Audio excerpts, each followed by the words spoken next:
First, though, we take a look at the polls. A new low for President Biden, his approval hitting just 40% in a brand new Fox poll. Almost 60% of Americans say they disapprove of the job he's doing. This is basically a reversal of where he stood just 1 year ago. Now, if we break out independents for a closer look, just 27% of them say the president is doing a good job. That is a 15-point drop in just over a year. Analysts say a lot of that decline is likely fueled by voters who are fed up with record-high inflation. We've got Brian Brenberg. He has a hot take for us on the new numbers.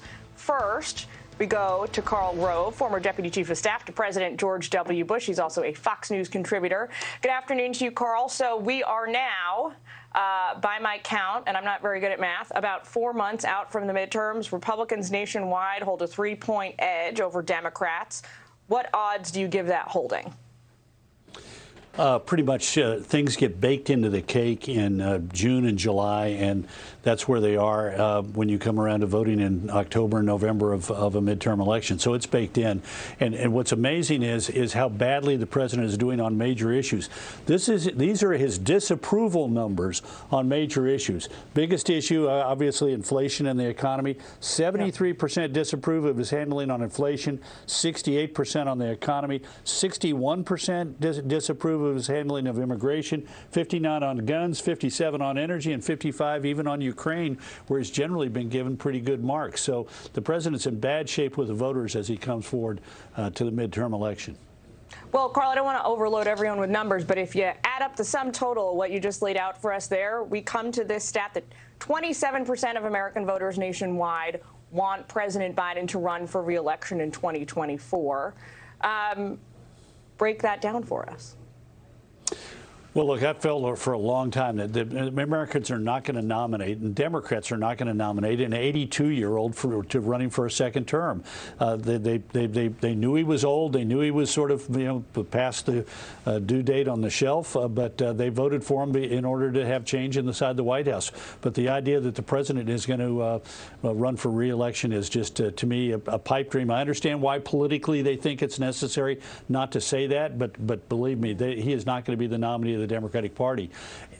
One of the major reasons is because he's going to lose the U.S. House. And if you look at it, the Fox model, if you look at the Fox poll and what the modeling, our colleagues at Fox say it's going to generate a 23-seat Republican gain. I think it's likely to be a little bit more than that, maybe as much as 28.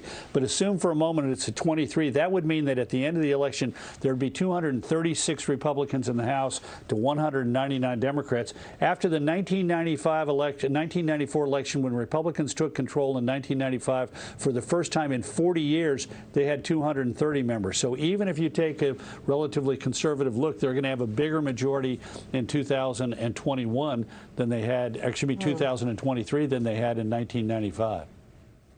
So, Karl, because you used to, run or help run a presidential administration for a living, I want to ask you about the comments from the First Lady. She said this when sort of trying to justify why it's been so hard for the president to get his biggest ticket items, agenda items across the finish line. Take a listen.